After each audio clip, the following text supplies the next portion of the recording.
سچے دل کے تقوی کے ساتھ اللہ کی اس کے رسول کی رضا اور خوشنودی حاصل کرنے کے لیے سنت ابراہیم سمجھ کر جنہوں نے قربانی کی، اللہ تعالیٰ ان کی قربانی کو اپنی بارگاہ میں قبول فرمائے۔ مگر ہم دیکھیں کہ لوگوں کا یہ ذہن بنا ہوا ہے کہ کئی حضرات ایسے ہوتے ہیں کہ جو ایک مرتبہ قربانی کر لینا تو ان کا یہ خیال ہوتا ہے کہ شاید اب ہم پر قربانی نہیں، اللہ اکبر، یہ خیالات ہوتے ہیں۔ ایک جاہلیت ہے، کم علمی کی بنا پر یہ الفاظ ہماری زبان سے نکلتے ہیں، یہ ہے نا، عموماً ہم دیکھتے ہیں یہ نظریہ، یہ سوچ، یہ فکر انسان کی ہوتی ہے کہ ہم نے قربانی کر لی، اس سال پورے گھر کی ہم نے قربانی کی، اب ہم پر قربانی واجب نہیں ہے نا، پوری زندگی قربانی نہیں کرنی، یہ نظریہ، یہ ہمارا خیال نہیں۔ دوستو، اگر آپ پر ہر سال زکوٰۃ فرض ہے تو آپ پر قربانی بھی ہر سال واجب ہے نا، اللہ نے آپ کو دیا ہے، آپ صاحب نصاب ہے، قربانی کے ایام میں آپ کے پاس اگر 52.5 تولہ چاندی کی مقدار کی قیمت آپ کے پاس آ گئی تو آپ صاحب نصاب ہے، آپ پر قربانی واجب ہے۔ مگر ہم دیکھیں کہ ہماری نظروں کے سامنے پھر ہمارا پڑوسی ہو، ہمارا بھائی ہو، ہمارا رشتہ دار ہو، کوئی بھی ہو، ہمیں پتا ہوتا ہے کہ ان کے اہلیہ کے پاس، ان کی بیٹی، ان کی بہن، ان کی باپ کے پاس اگر اتنا سونا چاندی ہوتا ہے کہ اگر صرف ایئرنگ جو کان میں پہنے جاتے ہیں نا، ان کی ہم اگر مقدار، ان کی قیمت کی مقدار لگائیں تو آج کے زمانے میں تقریباً وہ 70 یا 80 ہزار روپے پہنچتی ہے نا۔ ہر ایک عورت کے پاس اگرچہ غریب ہو ہے نا، مگر گہنے گھرینے عورت کے پاس ہوتے ہیں۔ یہ عورت کے لیے ہے نا زینت ہے، ان کے لیے خوبصورتی ہے گہنے، ان کے لیے حلال کیا ہے، ان کے لیے پہننا اچھی بات ہے عورت کے لیے۔ اب ہر عورت کے پاس ہم دیکھیں ہے نا اتنے گہنے ضرور ہوتے ہیں کہ اس کی مقدار 52.5 تولہ چاندی یعنی کہ کم سے کم 45 ہزار روپیہ کے آس پاس ہو جاتی ہے۔ اب پھر بھی ہم ان سے کہیں کہ بھائی آپ پر قربانی واجب ہے تو پھر وہ کہتے ہیں کہ حضرت ٹائم نہیں ہے، پھر بھی کہتے ہیں کہ ہمارے پاس پیسہ نہیں۔ اللہ نے جب آپ کو نوازا ہے، آپ کو صاحب نصاب بنایا ہے تو آپ پر چاہیے کہ آپ پر ضرور ہے کہ آپ قربانی کریں، آپ پر قربانی واجب ہے۔ اور اتنا پیسہ کہ جو 52.5 تولہ چاندی کی قیمت تک پہنچتا ہے یعنی کہ 45 سے 50 ہزار روپیہ، یا پھر وہ حاجت اصلیہ سے زائد سامان یا زائد گاڑیاں، زائد چیزیں، اگر آپ کے زیادہ چیزیں آپ کے گھر میں پڑی ہوئی ہے جو استعمال میں نہیں آتی، ان کی بھی آپ ہے نا جا کر کیلکولیٹر کریں کہ کتنی اس کی مقدار پہنچتی ہے، کتنی اس کی قیمت پہنچتی ہے، تو ان تمام چیزوں پر بھی قربانی واجب ہے۔ مگر ہمیں نہیں پتا ہے تو بھی ہم قربانی نہیں کرتے، چاہیے کہ ہم قربانی کریں۔ اور میں نے بتایا نا کہ اگر استطاعت رکھنے کے باوجود، یہ حدیث پاک میں آتا ہے، میرے آقا نے ارشاد فرمایا اگر طاقت رکھتے ہوئے بھی، استطاعت ہونے کے باوجود اگر قربانی نہ کرے تو وہ ہماری عیدگاہ کے قریب بھی نہ آئے، نماز پڑھنے کے لیے عیدگاہ میں بھی نہ آئے۔ اور میں نے بتایا تھا کہ یا تو وہ عیسائی ہو کر مرے گا یا وہ یہودی ہو کر مرے گا جس پر قربانی واجب ہے۔ تو ان کو بھی سمجھے کہ قربانی واجب ہے، اللہ نے ہم کو دیا ہے تو اللہ کے راہ میں مال خرچ کرے۔ بے شک ظاہر میں وہ مال خرچ ہوتا ہے، مگر پھر جب اللہ کی طرف سے انعامات جو ملتے ہیں، جو نوازشات ملتے ہیں نا، ہم اس کو کبھی شمار نہیں کر پائیں گے۔ ظاہر میں مال خرچ ہوتا ہے مگر اللہ تعالیٰ پھر عطا بھی فرماتا ہے، اس سے کئی گنا زیادہ ہمیں اللہ عطا فرماتا ہے۔ تو اللہ تعالیٰ کے بارے میں دعا ہے کہ اللہ تعالیٰ ہم تمام کو سچے دل کے ساتھ، خلوص دلی کے ساتھ اللہ تعالیٰ ہمیں ہر سال قربانی کرنے کی توفیق عطا فرمائے۔ ایک مرتبہ دعا پڑھے، اللہم صلی علی سیدنا شفیعنا نبینا مولانا محمد وعلی آل محمد واصحاب محمد صلی اللہ تعالی علیہ وسلم۔ اللہ تبارک و تعالیٰ اپنے پاک کتاب قرآن مجید فرقان حمید میں ارشاد فرماتا ہے، لا اقسم بہذا البلد وانت حل بہذا البلد، یعنی کہ اللہ فرماتا ہے لا اقسم بہذا البلد، شہر مکہ کی قسم۔ مختصر جگہ پر قرآن مجید میں اللہ تبارک و تعالیٰ نے کچھ قسمیں یاد فرمائی، قسمیں کھائی ہیں، جیسے حضور کے چہرہ والضحیٰ کی قسم، حضور فی زلف عنبری کی قسم ہے نا، یہ کچھ قسمیں ہیں جو اللہ نے یاد فرمائی۔ ایک قسم اللہ نے یہ بھی یاد فرمائی، شہر مکہ کی قسم، مکہ المکرمہ، جہاں پر اللہ کا گھر بیت اللہ خانہ کا آباد ہے، اس مقدس شہر کی اللہ نے قسم یاد فرمائی۔ مکہ شہر نزول قرآن، اور ظہور اسلام کا مقدس مرکز ہے. وہاں سے دین اسلام کی اشاعت اور تبلیغ ہوئی. حضور صلی اللہ علیہ وسلم کی ولادت باسعادت مکہ شہر کے اندر ہوئی. اب اللہ نے مکہ شہر کی قسم یاد فرمائی. ہر کسی کے دل میں ہے نا، مسلمان مومن کے دل میں یہ آرزو ہوتی ہے، خواہش ہوتی ہے کہ زندگی میں ایک بار وہ بھی دن آئے کہ ہم بھی مکہ جائیں، ہم بھی بیت اللہ کا طواف کریں، ہم بھی مدینہ جائیں، حضور کی ذات پر سلام پڑھیں، حضور کے روضہ انور پر درود پڑھیں. ہر کسی کے دل کی یہ خواہش ہوتی ہے. آج ہم شہر مکہ کے فضائل آپ کے سامنے بیان کر رہا ہوں. اب اللہ تعالیٰ نے قرآن مجید میں شہر مکہ کی قسم یاد فرمائی. لا اقسم بہذا البلد، کہ شہر مکہ کی قسم. اب اللہ تعالیٰ نے مکہ شہر کی قسم کیوں یاد فرمائی؟ سوال یہ پیدا ہوتا ہے، کیا مکہ شہر کے اندر بیت اللہ ہے، خانہ کعبہ ہے، اس لیے اللہ نے یاد فرمائی؟ کیا بیت اللہ ہے اس لیے یاد فرمائی؟ آب زمزم کا مقدس کنواں ہے، چشمہ ہے، اس لیے یاد فرمائی؟ مزدلفہ، مینا، عرفات کے مقدس میدان ہے، کیا اس لیے یاد فرمائی؟ صفا اور مروہ کے مقدس پہاڑیاں ہیں، کیا اس لیے یاد فرمائی؟ نہیں. تو قرآن کہتا ہے وَأَنْتَ حِلٌّ بِهَذَا الْبَلَدِ، شہر مکہ کی قسم ہم نے اے محبوب اس لیے یاد فرمائی کیونکہ اس زمین نے، مکہ کی سرزمین نے آپ کے قدموں کو بوسہ لینے کا شرف حاصل کیا ہے. مکہ زمین نے، مکہ کی سرزمین نے آپ کے قدم کو جھوما ہے. محبوب آپ اس شہر میں جلوہ فرماؤ، اس لیے ہم مکہ شہر کی قسم یاد فرماتے ہیں. اور مکہ معظمہ جس کے اندر ہے بیت اللہ شریف، سب سے بڑی ہے نا ایک زیارت کا عالم جس کو اللہ نے بنایا. اب مکہ معظمہ جو ساری کائنات کا زیارت گاہ ہے، اس شہر کو ام القرى، سید البلاد، بلد امین کے مقدس لقب سے سرفراز فرمایا گیا. شہر مکہ جو ہمارا قبلہ ہے، ہم مکہ معظمہ کی طرف، بیت اللہ شریف کی طرف رک کر کے نماز پڑھتے ہیں. اب کچھ غیر مسلموں نے، جو مسلمان نہیں، جو یہودی عیسائی ہیں، ان لوگوں نے موازنہ کیا مکہ اور بیت المقدس، فلسطین، مسجد اقصی جو ہمارا اس کے پہلے قبلہ تھا. خانہ کعبہ سے پہلا ہمارا قبلہ بیت المقدس تھا، اور بیت المقدس سے پہلے ہمارا قبلہ خانہ کعبہ تھا. قبلہ اول تو ہمارا خانہ کعبہ ہی ہے، پھر بیت المقدس ہوا اور پھر خانہ کعبہ ہو گیا. مگر کچھ لوگ یہ بھی کہتے ہیں نا کہ ہمارا قبلہ اول بیت المقدس نہیں، بلکہ پہلا قبلہ تو خانہ کعبہ ہے، پھر بیت المقدس ہوا. کیونکہ حضور صلی اللہ علیہ وسلم نے ہجرت کے بعد 17 مہینے تک بیت المقدس کی طرف رک کر کے نماز پڑھی. پھر اللہ تبارک و تعالیٰ کی بارگاہ میں جب ہاتھ اٹھائے کہ اللہ میرا جی چاہتا ہے نماز کے اندر کہ میرا قبلہ خانہ کعبہ ہو جائے. اللہ کا حکم ہوا ہے محبوب آپ بس خانہ کعبہ کی طرف نماز میں پھر جاؤ، سارا زمانہ خانہ کعبہ کی طرف پھر جائے گا. حضور نماز میں قبلہ کی طرف پھر گئے، سارا زمانہ خانہ کعبہ کی طرف پھر گیا. تو پہلا قبلہ خانہ کعبہ، پھر بیت المقدس. حضور نے 17 مہینے رک کر کے نماز پڑھی، اب پھر ہمارا خانہ کعبہ ہمارا قبلہ. اب کچھ غیر مسلموں نے موازنہ کیا، کمپیریزن کیا کہ بیت المقدس اور خانہ کعبہ میں افضل کون ہے نا، فضیلت کے اعتبار سے. 3 مسجد دنیا کی ایسی مسجد ہے کہ جو ساری کائنات میں سب سے افضل ہے. کتنی فضیلت کے اعتبار سے 3 مسجد. پہلی مسجد مسجد حرام، یعنی کہ خانہ کعبہ جہاں پر موجود ہے وہ ہے مسجد حرام، جہاں پر بندہ اگر ایک نماز پڑھے اللہ تعالیٰ 1,00,000 نمازوں کا ثواب عطا فرماتا ہے. یہ ہے مسجد حرام، سب سے پہلی فضیلت والی اگر کوئی مسجد ہے تو پہلی ہے مسجد حرام. دوسری ہے مسجد نبوی شریف، اور تیسری فضیلت کے اعتبار سے ہے مسجد الاقصی جو فلسطین کے سرزمین پر ہے. اب انہوں نے موازنہ کیا، کمپیریزن کیا کہ بیت المقدس اور خانہ کعبہ، چونکہ ان لوگوں نے بیت المقدس کو زیادہ بڑھا دیا کہ یہ افضل ہے. اب پھر اس کا جواب اللہ تعالیٰ نے خود ارشاد فرمایا. قرآن میں فرما دیا ان اول بیت وضع للناس الذی ببکۃ مبارکا وہدی للعالمین، بے شک لوگوں کی عبادت کے لیے جو سب سے پہلا گھر بنایا گیا وہ مکہ کی سرزمین پر خانہ کعبہ ہے.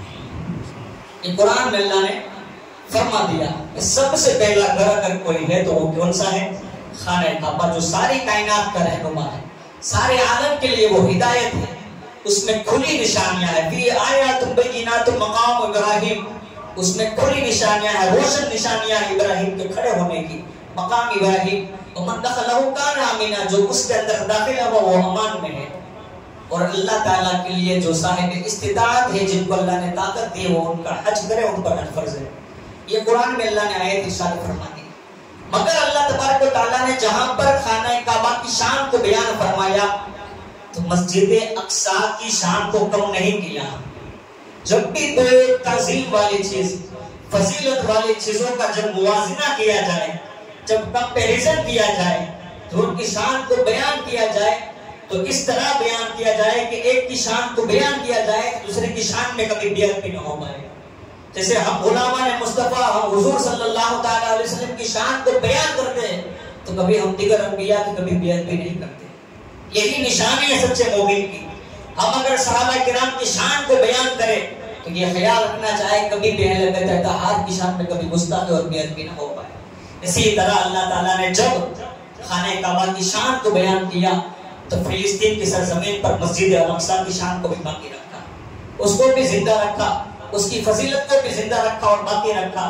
اب خانہ کعبہ بے شک الاقصی، مسجد الاقصی بہت ہی برکت والی جگہ ہے اور انبیاء کرام کا وہ مرکز ہے، انبیاء کرام کا وہ قبلہ رہ چکا ہے. اب خانہ کعبہ فضیلت کے اعتبار سے سب سے افضل ہے. اب خانہ کعبہ کی ہم بات کریں، جو اللہ کا گھر مکہ معظمہ میں خانہ کعبہ ہے، بیت اللہ شریف ہے. حدیث پاک میں آتا ہے کہ اگر کوئی بندہ مومن شخص جہاں پر جائے اور جب اس کی پہلی نظر خانہ کعبہ پر پڑے، جو دعا مانگے اللہ قبول فرماتا ہے، جو بھی دعا مانگے اللہ قبول فرماتا ہے. اور یہاں تک کہ حدیث پاک میں آتا ہے اللہ کے رسول صلی اللہ تعالیٰ علیہ وسلم نے ارشاد فرمایا کہ روزانہ 120 اللہ کی رحمتیں خانہ کعبہ پر نازل ہوتی ہیں. کتنے؟ 120 رحمتیں اللہ کی خانہ کعبہ پر نازل ہوتی ہے. اور میرے آقا نے فرمایا کہ 60 رحمتیں تو اسی پر نازل ہوتی ہیں جو خانہ کعبہ کا طواف کرتے ہیں. 40 رحمتیں ان لوگوں پر نازل ہوتی ہیں جو وہاں پر نماز پڑھتے ہیں. اور میرے آقا صلی اللہ تعالیٰ علیہ وسلم نے فرمایا کچھ نہ کرے، بس بیٹھا رہے اور اللہ کے گھر خانہ کعبہ کا دیدار کرتا رہے، اللہ تعالیٰ کس رحمت تو انہی پر نازل فرما دیتا ہے.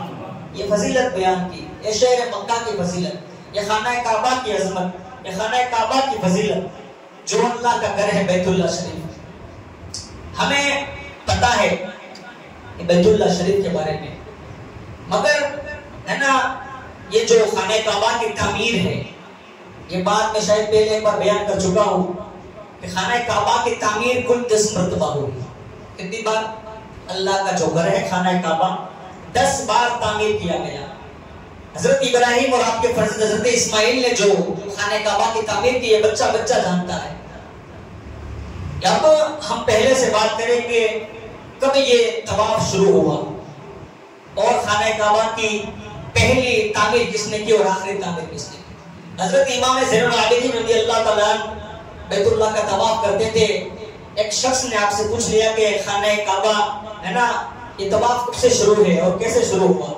حضرت زین العابدین نے کوئی جواب نہیں دیا، طواف کرتے رہے. طواف مکمل ہوا، خطیب میں آئے، پھر آپ نے نماز پڑھی، پھر مزاب احمد کے پاس آئے، پھر آپ نے پوچھا کہ وہ شخص کہاں گیا جس نے مجھے سوال کیا تھا.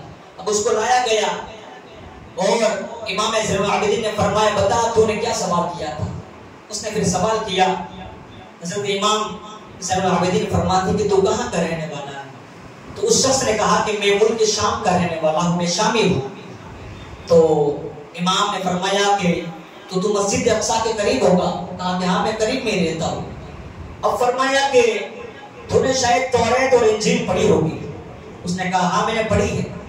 تو حضرت امام زین العابدین نے فرمایا کہ جب اللہ تبارک و تعالیٰ نے اپنے فرشتوں سے فرمایا وَإِذْ قَالَ رَبُّكَ لِلْمَلَائِكَةِ إِنِّي جَاعِلٌ فِي الْأَرْضِ خَلِيفَةً، یہ میرے فرشتوں میں زمین پر اپنا خلیفہ بنانا چاہتا ہوں، میں اپنا زمین پہ خلیفہ بھیجنے والا ہوں. اس وقت فرشتوں نے کیا کہا تھا؟ یا اللہ ہم تو ہے تیری تحمید کرنے والے، ہم تو ہے تیری تسبیح پڑھنے والے، ہم زیادہ حقدار ہیں. اس وقت اللہ نے فرمایا قَالَ إِنِّي أَعْلَمُ مَا لَا تَعْلَمُونَ، جو میں جانتا ہوں وہ تم نہیں جانتا.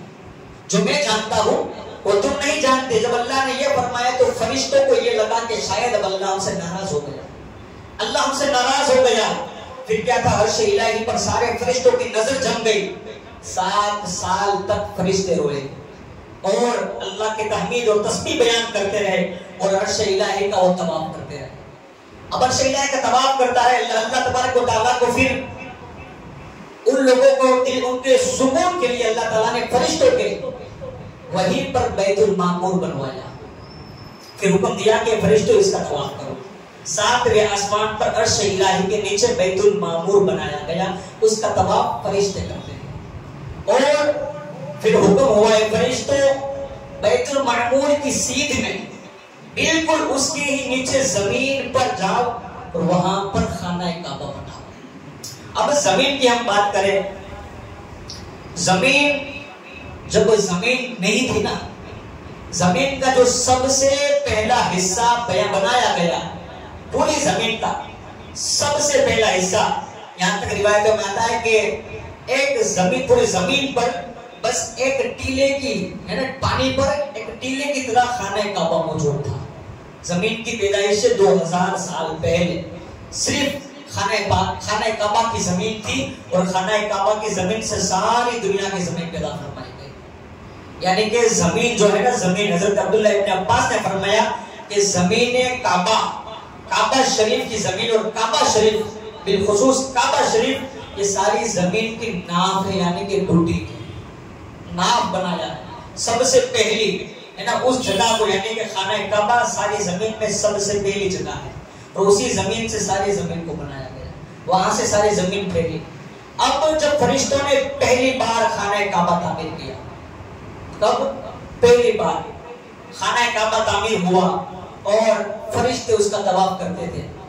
اب حضرت آدم علیہ السلام آئے, پھر آپ نے خانہ کعبہ کی تعمیر کی اور پھر آپ کے فرزند نے حضرت شیش علیہ السلام نے, آپ کے بیٹوں نے بھی تعمیر کی تیسری بار. اب حضرت نوح علیہ السلام کا جو طوفان آیا تھا نا, اس طوفان میں جو خانہ کعبہ جو تھا نا, جو فرشتوں نے بنوایا تھا وہ آسمان کے سرخ یاقوت سے بنایا گیا تھا. خانہ کعبہ سرخ یاقوت سے, جنتی اور آسمانی, ان سے خانہ کعبہ بنایا گیا تھا. اب حضرت نوح علیہ السلام کے زمانے میں سارے یاقوت اٹھا لیے گئے, بس ایک یاقوت ایک پتھر رکھا گیا جس کو آج ہم دیکھ سکتے ہیں, اسی کو دنیا حجر اسود کہتی ہے نا. حجر اسود جو کالے رنگ کا پتھر ہے نا, میرا آقا نے فرمایا کہ وہ دودھ سے زیادہ سفید تھا, دودھ سے زیادہ سفید تھا. ابیض من اللبن, دودھ سے زیادہ سفید تھا. لوگوں کے گناہوں کو چوس چوس کے وہ کالا ہو گیا. اور میرے آقا نے یہاں تک فرمایا ہے کہ اللہ تبارک و تعالیٰ قیامت کے دن حجر اسود کو 2 آنکھیں عطا فرمائے گا جس سے وہ دیکھتا ہوگا, اس کو کان عطا فرمائے گا جس سے وہ سنتا ہوگا, اور اس کو زبان عطا فرمائے گا اور وہ گواہی دے گا کہ جس نے بھی اس کو چوما ہوگا اللہ تعالیٰ کی بارگاہ میں وہ سفارش کی دعا کرے گا, اللہ تعالیٰ اس کے صدقے میں اس کی شفاعت فرمائے گا. یہ حجر اسود. اب حجر اسود ایک ہی پتھر تھا.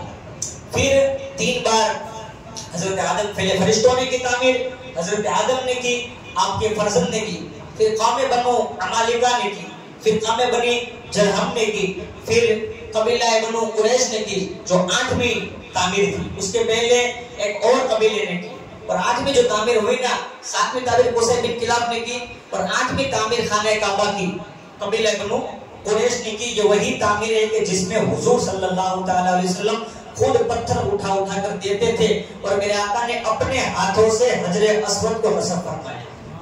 یہ 8ویں تعمیر جو خانہ کعبہ کی ہوئی.